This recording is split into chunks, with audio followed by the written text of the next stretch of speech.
치워요. 냄새 나니까. 나이 먹었으면 알아서 사라져야지. 며느리의 목소리는 칼날처럼 날아와 내 가슴을 베었다. 순간 손에 쥐고 있던 수세미가 힘없이 떨어졌다. 싱크대에 물방울이 튀며 부엌 가득 싸늘한 기운이 번졌다.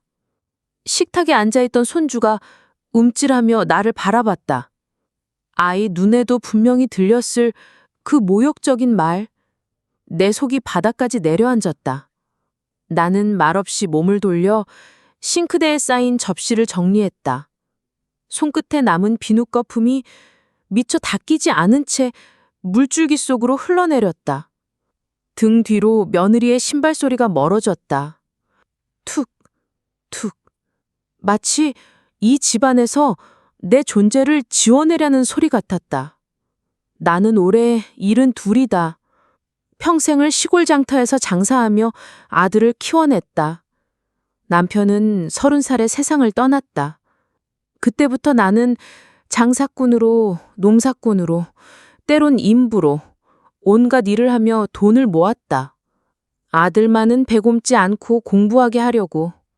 결국 아들은 대학에 들어갔고 서울에서 취직해 가정을 꾸렸다. 내겐 그것만으로도 지난 고생이 다 보상받는 것 같았다. 지금은 아들 부부와 함께 서울 아파트에 살고 있다. 아들이 내게 집에 들어와 함께 살자고 한 건 효도라 믿었다. 그러나 진짜 이유는 달랐다. 며느리는 아이를 낳자마자 맞벌이를 포기하지 않았다. 손주를 돌봐줄 사람이 필요했던 거다. 결국 나는 손주 돌봄과 집안일을 전부 맡았다. 그런데 돌아오는 건 감사의 말이 아니라 민폐라는 낙인뿐이었다. 며느리는 생활비를 조금 보탠다는 이유로 나를 하녀 취급했다. 퇴근하고 돌아오면 거실에 가방을 던져놓고 저녁 차렸어요? 부터 묻는다. 내가 늦으면 나이 먹으면 더 부지런해야지 왜 이렇게 느려요? 라고 핀잔을 줬다. 아들은 그 옆에서 눈치만 보며 숟가락만 놀린다. 나는 꾹 참고 넘겼다. 내 새끼 편할 수 있다면 내가 참고 말지. 그렇게 스스로를 달래왔다. 며칠 전 일이었다. 부엌에서 밥상을 치우던 중 거실에 앉아있던 며느리가 관리비 고지서와 보험 안내문을 들여다보고 있었다. 그런데 태도가 이상했다.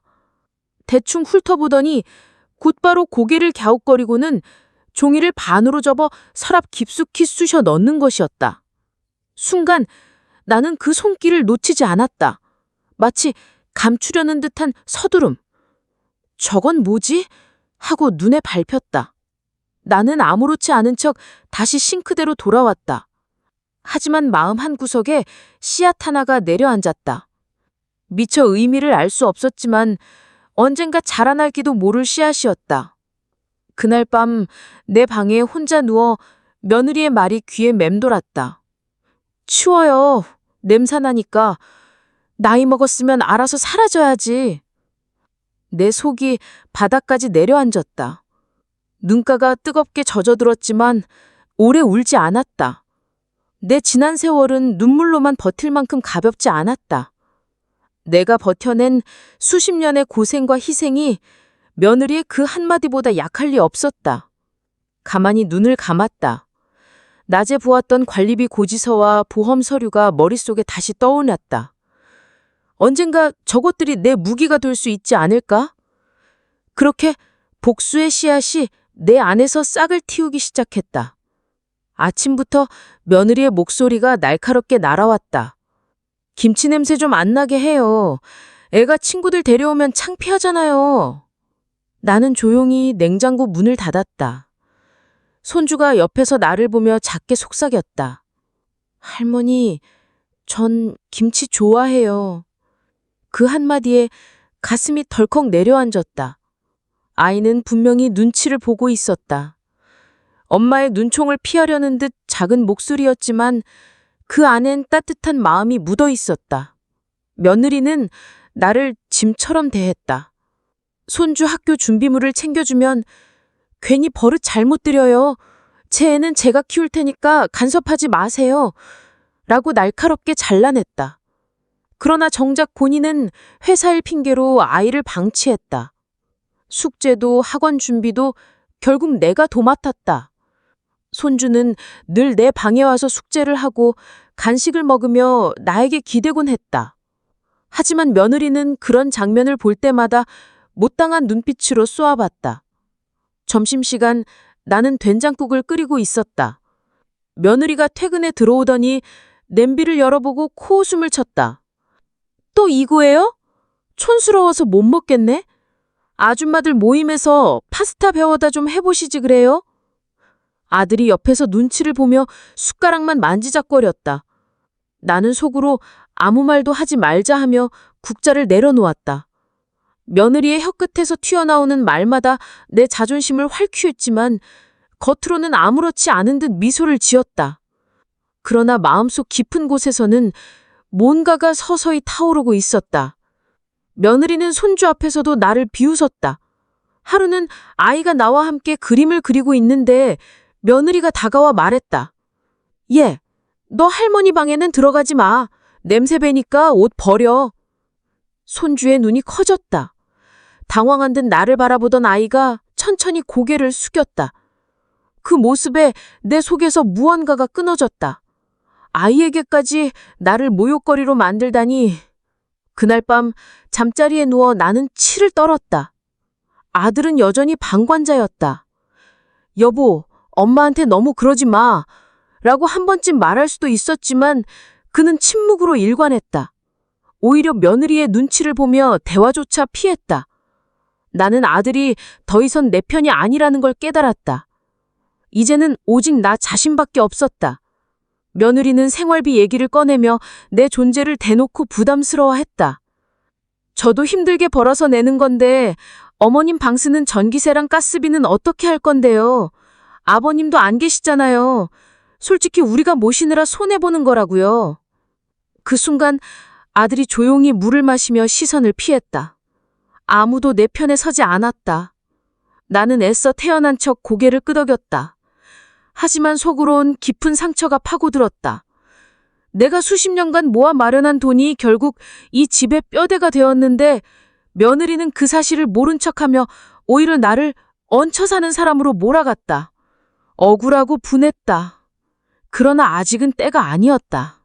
참아야 했다. 밤이 깊어 조용해졌을 때 나는 방 안에서 서랍을 열었다. 며칠 전 며느리가 무심히 쑤셔넣은 관리비 고지서와 보험 안내문이 떠올랐다. 그날 이후 서류가 들어있는 서랍 앞을 지날 때마다 마음이 쓰였다. 언젠가 속에 진실이 숨어 있을 것 같았다. 며느리가 나를 향해 쏟아낸 모욕과 조롱이 쌓이면 쌓일수록 그 서류들은 점점 더 선명한 무기처럼 내 앞에 떠올랐다. 나는 스스로 속삭였다.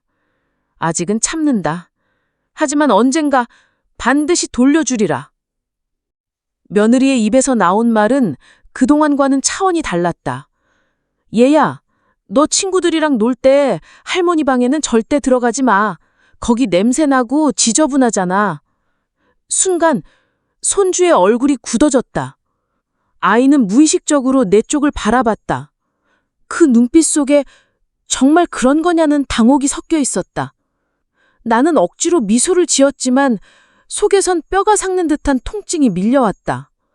며느리의 말 한마디가 손주 마음에 할머니를 부끄러운 존재로 각인시켜버린 것이었다. 그날 밤 나는 혼자 울었다. 눈물이 베개를 적셔갔다.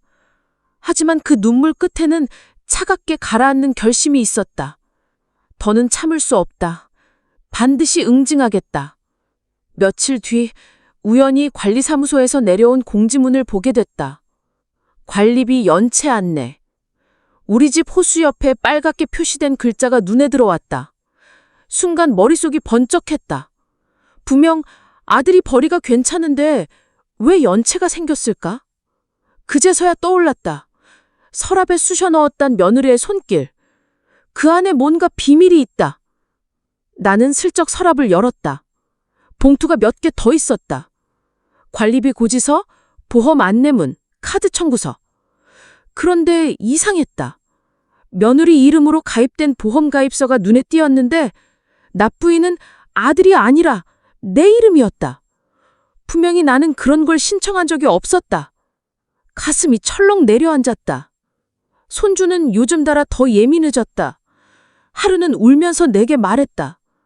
할머니, 친구들이 엄마 말 듣고 나한테 놀림 줬어요. 할머니 방에서 냄새 난다고. 내 심장이 내려앉았다. 아이를 껴안으며 속으로 다짐했다. 이제 끝이다. 더는 내 손주까지 상처받게 두지 않겠다. 그날 밤 며느리와 부엌에서 둘이 마주쳤다. 어머님, 설거지는 빨리 좀 하세요. 나중에 몰아서 하지 말고. 나는 더 이상 참지 않았다. 손에 쥐인 수세미를 내려놓으며 단호히 말했다. 네가 아무리 나를 무시해도 좋다.